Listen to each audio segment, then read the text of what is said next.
Bienvenue sur Fil Horizon, le rendez-vous des personnes qui aspirent à se libérer et ouvrir leur horizon.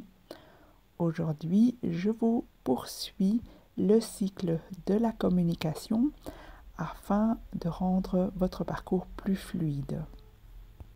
J'espère que les explications à propos de l'affirmation juste étaient suffisantes et si ce n'est pas le cas, n'hésitez pas à prendre rendez-vous avec moi pour vous entraîner. Cela ne demandera pas plus d'une seule séance. Comprenez que je ne peux pas vous faire des exercices par podcast ou vous montrer des exemples puisque celle-ci est aussi liée à votre vibration et à l'intimité de votre situation avec votre jumeau ou votre jumelle. Si je vous donne des exemples et que vous les appliquez à la lettre, eh bien, n'étant pas vraiment spécifique à ce qui vous arrive, il y a beaucoup de chances que vous tombiez juste à côté de la plaque. Pour pratiquer l'affirmation juste, soyez dégagé de la voix de la peur et celle de votre ego blessé et écoutez la voix de votre âme. Dans mon dernier podcast, je vous annonçais que j'allais expliquer pourquoi votre communication va être une percée et va vous libérer et pourquoi cette démarche ne va pas fonctionner. Ce sujet est pour moi un sujet fondamental puisqu'il s'agit en réalité de répondre à la question pourquoi votre parcours de flamme jumelle va être une expérience résiliente ou peut-être un peu plus décevante.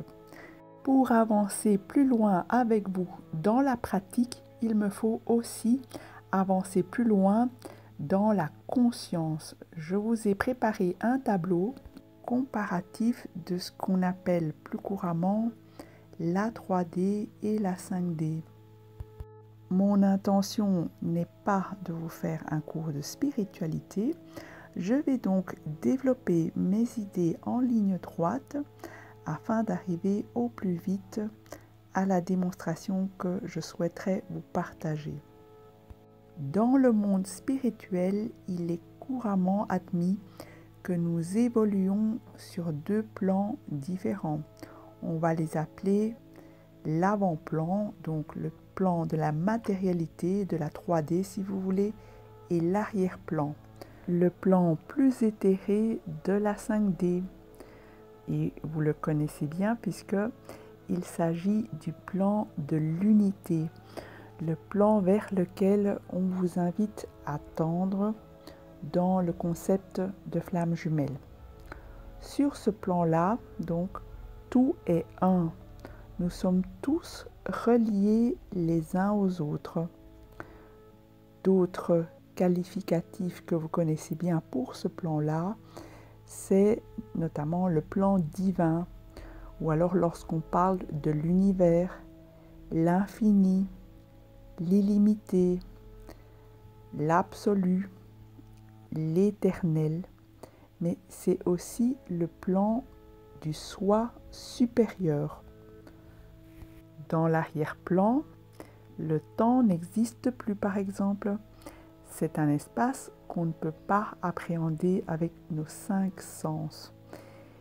Certains courants comme le bouddhisme nous invitent à nous détacher de nos émotions, à ne pas s'identifier à notre corps, à notre ego ou à notre mental pour accéder à ce plan-là, afin de goûter à une paix intérieure dans une vacuité totale.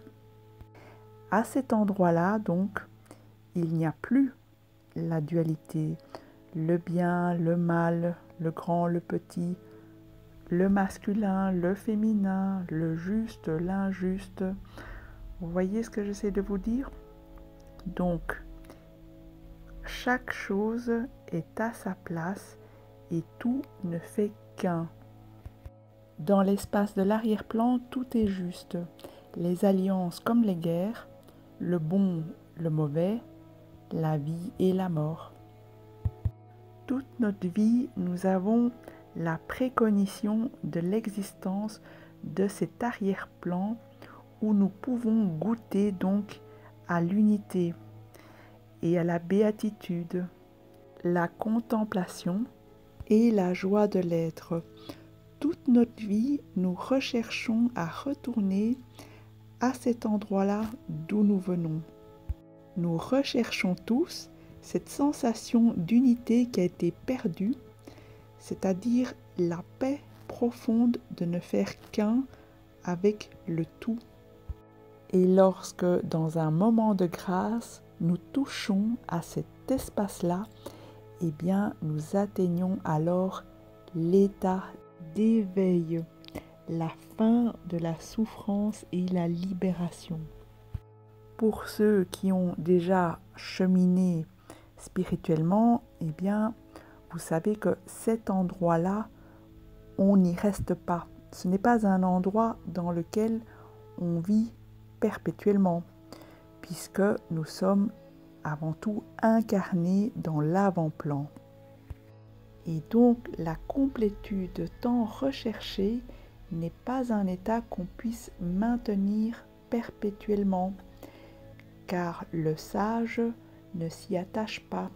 Il sait qu'après l'excitation vient l'inhibition, puis revient la joie, et à nouveau revient le calme et la tempérance. Il s'agit d'un cycle naturel. Tout est en perpétuel changement, et il n'y a que le changement lui-même qui soit immuable. Et donc, ne vous désolez pas si, après avoir atteint un certain niveau de bien-être, eh bien, vous pourriez retomber au plus bas. Tout ceci est parfaitement naturel. Nous nous incarnons dans l'avant-plan et nous pouvons goûter à certains moments à l'arrière-plan, mais ce n'est pas un endroit où l'on reste en permanence. Je vous prie donc de prêter attention à la tyrannie et la violence que vous vous infligez à vous-même lorsque vous vous forcez d'atteindre perpétuellement cet arrière-plan. Il s'agit pour moi plus comme d'une vertu vers laquelle tendre, comme une sorte d'idéal auquel on parviendrait à la fin de notre vie. Sauf si bien sûr vous avez un idéal de vie mystique et que vous souhaitez vous retirer totalement du jeu de la vie. Dans l'avant-plan, contrairement à l'arrière-plan, donc dans le monde de la dualité, nous faisons l'expérience de la séparation. Nous sommes tous incarnés dans des corps séparés.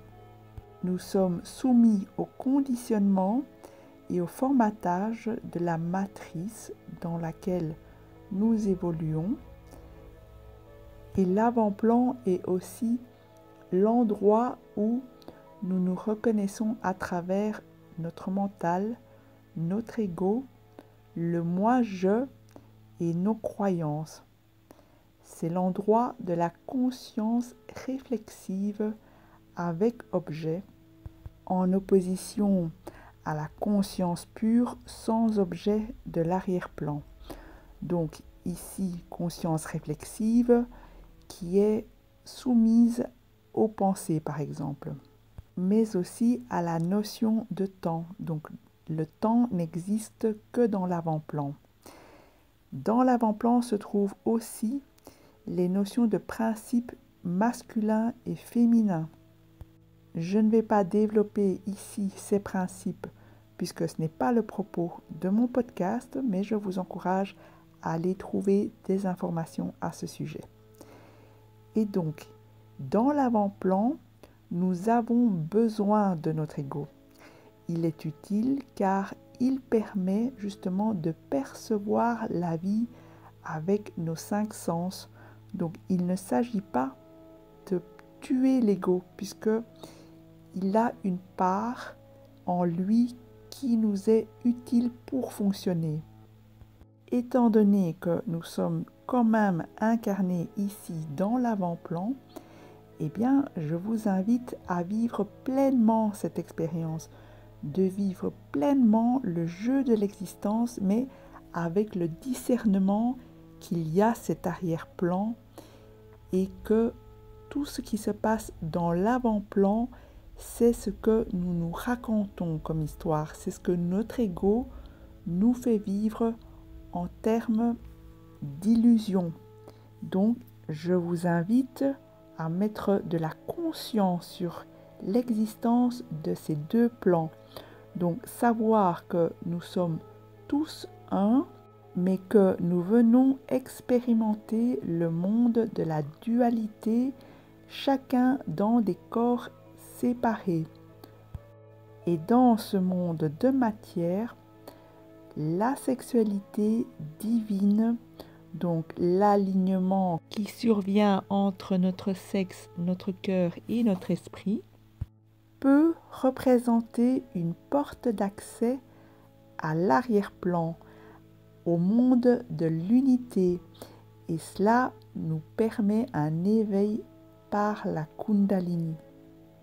Alors, au niveau des soins que nous entreprenons pour nous-mêmes dans le monde de l'avant-plan, eh bien, ceux-ci agissent soit pour notre bien-être et notre épanouissement corporel ou pour nous renarcisser. Ils agissent donc au niveau de l'ego pour le solidifier, pour que nous puissions nous épanouir. Donc dans l'avant-plan, tout travail sur soi amène à un épanouissement, alors que dans l'arrière-plan, cela peut conduire à la libération. Ces deux plans coexistent et ils sont tous les deux la manifestation du sacré. Il serait une erreur de croire que l'un est plus sacré que l'autre. Si nous considérons que nous venons du monde de l'unité, où tout est sacré, eh bien, ce que nous vivons dans notre incarnation à l'avant-plan est aussi la manifestation du sacré. C'est cela la vision non duelle de l'existence, c'est de reconnaître que nous venons de l'unité, du sacré et que nous nous manifestons dans la dualité, qui est l'autre forme du sacré aussi. Le jeu des formes se passe donc dans l'avant-plan et celui-ci intègre toutes les réalités duelles, donc le bien, le mal, la souffrance, la joie, etc. Dans le monde de la dualité, nous intégrons que tout coexiste et son contraire en même temps. On ne peut pas goûter à la joie si on ne connaît pas la tristesse. On ne peut pas profiter pleinement d'une paix acquise à l'intérieur de soi si on ne connaît pas la souffrance. Dans l'avant-plan, une réalité n'existe jamais sans son contraire. Je vous invite donc à aller goûter pleinement à cet avant-plan et à ces contradictions. Allez visiter et jouer le jeu des polarités. Allez essayer tous les principes et leurs opposés. C'est bien à ce jeu-là que sert notre existence. Nous sommes ici pour expérimenter. Jouons donc ce jeu à fond, donc le jeu de la dualité, donc en connaissance de cause, en sachant que nous n'aurons jamais uniquement la lumière sans nous occuper de nos parts d'ombre. L'un n'existant jamais sans l'autre, nous avons les deux en nous et donc nous avons aussi les deux polarités en nous. C'est ce que j'essaye de vous partager depuis le début de mon élaboration sur le lien de flamme jumelle. Nous manifestons une polarité de façon plus dominante et nous possédons l'autre polarité de façon plus récessive. Et c'est la reconnexion avec notre flamme jumelle qui va réveiller l'autre polarité en nous. Car dans le monde de la dualité dans lequel nous nous sommes incarnés, eh bien tout et son contraire existent en même temps. Donc vous pourriez être catalogué dans un endroit ou dans un autre quasi en même temps. Comme vous l'avez constaté, je m'attache de moins en moins aux étiquettes et pourtant vous comprenez parfaitement toutes mes élaborations.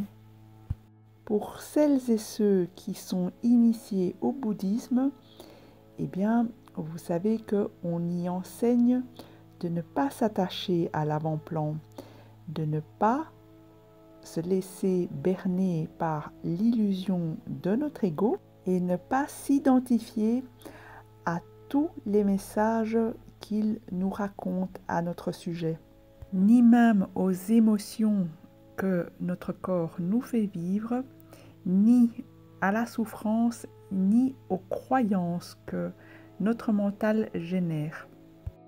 Tout ce que nous plaçons derrière les mots « je suis » est une pure construction mentale de notre ego.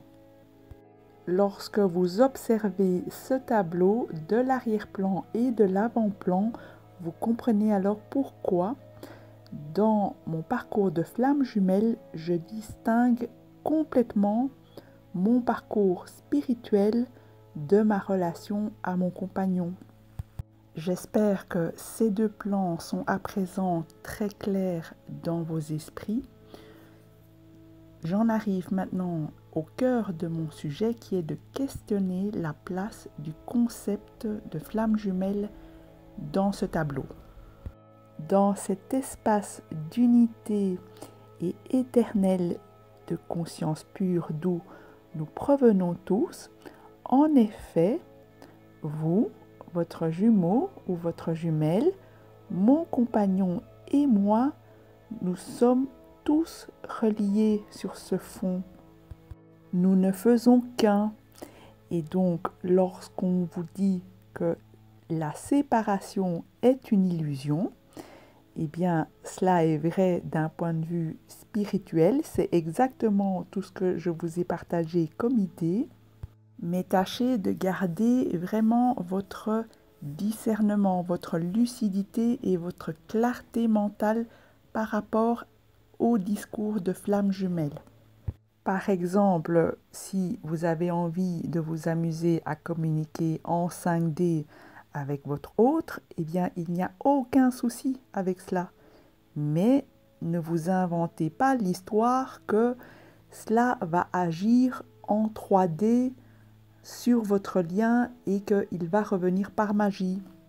Ensuite, questionnez-vous quand même de quoi parle cette communication en 5D, alors que dans le monde spirituel, on sait pertinemment que cet arrière-plan n'est pas accessible par nos 5 sens, et encore moins par la pensée. Et donc, quelque part, certains thérapeutes ou spécialistes de flammes jumelles ont raison de vous dire « mais vous n'avez toujours pas pigé que la séparation n'était qu'une illusion ». Donc, ils ont raison. En 5D, nous sommes tous un. Mais tous, vraiment tous. Pas que votre jumeau et vous, ou votre jumelle et vous. Selon moi, notre flamme jumelle est la meilleure stratégie dans l'avant-plan pour nous rappeler l'existence de l'arrière-plan. Elle est donc le plus beau cadeau que la vie puisse nous faire pour nous réveiller de cet avant-plan lorsque on s'y est trop enquisté dans la matière. C'est-à-dire lorsque on est complètement confondu dans le jeu de l'ego, du moi-je, lorsqu'on croit vraiment à qui l'on est, à la profession qui nous détermine. Lorsqu'on croit que vivre, c'est avoir et consommer, ou encore lorsqu'on croit qu'on ne peut pas vivre seul ou vivre sans amour. Je veux dire vivre sans amour provenant de l'extérieur. C'est donc pour toutes ces raisons-là, et à juste titre, qu'on se prend notre flamme jumelle sur le coin du visage alors qu'on ne s'y attendait pas du tout. Une fois ce réveil survenu suite à la reconnexion à notre flamme jumelle, il devient un vrai défi de pouvoir se détacher d'elle. Je ne suis pas sûre que la voie spirituelle soit une promesse d'une réunion en 3D. En revanche, cette voie spirituelle vous promet une libération, c'est-à-dire que vous allez trouver le détachement que vous recherchez pour avancer tout seul sur votre chemin. Puisque cette voie-là postule que tout le reste n'est qu'une illusion, donc votre autre est une illusion. Si vous aspirez à vivre une réunion ou concrétiser une relation avec votre autre, eh bien, cela demandera aussi d'en prendre soin dans la 3D, dans l'avant-plan. Même si on est tous au courant que sur un plan spirituel, cet avant-plan n'est qu'une illusion matricielle, eh bien, il s'agira alors d'une question de choix. Soit vous avez envie de simplement partager des moments complètement éthérés sur des plans plus subtils avec votre autre et que vous êtes heureux comme cela, eh bien, vous aurez atteint en quelque sorte votre rêve d'amour absolu. Mais si vous attendiez autre chose qui se concrétiserait dans la matière, dans votre vie concrète, eh bien, c'est un autre chemin. Tant que vous agissez en conscience et que vous comprenez le choix du chemin que vous faites, eh bien voilà, on ne peut que respecter cela. Il ne s'agit donc pas de croire que ce que l'on vit dans l'avant-plan, dans le monde de la dualité, est vrai, mais simplement de jouer le jeu à fond et de goûter à cet amour absolu dans la matérialité aussi, puisque nous sommes incarnés pour cela, pour vivre l'expérience, et donc je vous invite à la vivre pleinement. Ceci est ma vision du lien de flamme jumelle. Après, chacun est libre de le vivre comme il a envie. De mon expérience, comme vous le savez, je ne me suis jamais séparée de mon compagnon.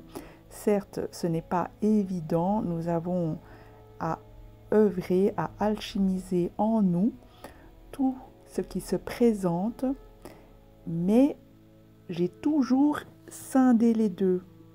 J'ai toujours scindé donc mon parcours spirituel qui était une aspiration à retourner vers l'arrière-plan et d'autre part, je vis ce que j'ai à vivre avec mon compagnon dans l'avant-plan. Je ne me suis pas raconté l'histoire que seul mon parcours spirituel allait œuvrer pour moi dans ma relation gémellaire. Je m'y suis donc consacrée par ailleurs, notamment en développant mon habileté relationnelle et en communication grâce à l'affirmation juste. En résumé, pour répondre à la question pourquoi votre parcours de flamme jumelle va être une belle expérience de résilience, eh bien, c'est lorsque vous aurez mis de la clarté sur tous les discours qu'on vous balance, que vous êtes prêt d'une part à jouer pleinement le jeu de l'avant-plan qui est le jeu de l'expérience, le jeu de l'existence, mais jouez-le à fond avec la conscience et le discernement que nous venons de l'arrière-plan. Et que donc ce jeu de la forme et de la dualité est une illusion. Concrètement, qu'est-ce que cela pourrait signifier? Par exemple, dans votre communication à votre flamme jumelle, eh bien, si on sait que l'arrière-plan, c'est le plan de l'être et que l'avant-plan, c'est le plan de l'avoir, il s'agira de se dire que la flamme jumelle n'est pas un produit de consommation. Donc, si vous retournez en communication, donc au contact de votre flamme jumelle, ce n'est pas pour obtenir ou avoir quelque chose d'elle ou de lui, mais pour vivre pleinement ce que vous avez à vivre dans ce monde de dualité. Donc, accepter ce qui se passera, le meilleur comme le pire, puisque tout existe en même temps. Un autre point qui me paraît essentiel, ce sont les motivations pour lesquelles vous retournez dans cette relation. Si vous y retournez par ego, par exemple par orgueil d'avoir été quitté, d'avoir été bloqué, et pour récupérer une part de votre intégrité, si vous y retournez par possessivité ou par quelle réalité qui émanerait de votre ego, eh bien, je ne vous garantis pas le meilleur résultat qui soit en face. Ça, je pense que vous le savez. De la même façon, le manque de l'autre ou le besoin d'être avec l'autre ou de communiquer avec l'autre, ainsi que la peur de le perdre ou d'être oublié, ne seront pas non plus des énergies très porteuses dans cet élan que vous avez à aller vers l'autre. Donc, il s'agit vraiment non pas d'une action à entreprendre vers lui ou vers elle, mais vraiment un élan qui vient de votre âme. Un élan d'amour pour honorer donc ce cadeau que vous avez reçu de la vie d'être réveillé à l'avant-plan pour vous reconnecter à l'arrière-plan et à l'amour divin. Et si vous parvenez à réveiller à votre tour votre jumelle ou votre jumeau, eh bien ensemble, vous pourriez faire briller cet amour divin. Il s'agit alors non pas de le réveiller à votre lien à vous deux, mais de le réveiller au grand tout, à sa nature divine à lui aussi. Cette première partie de ce podcast vous recadre déjà un peu mieux le contexte dans lequel nous évoluons et qui explique tous ces paradoxes entre les différents plans.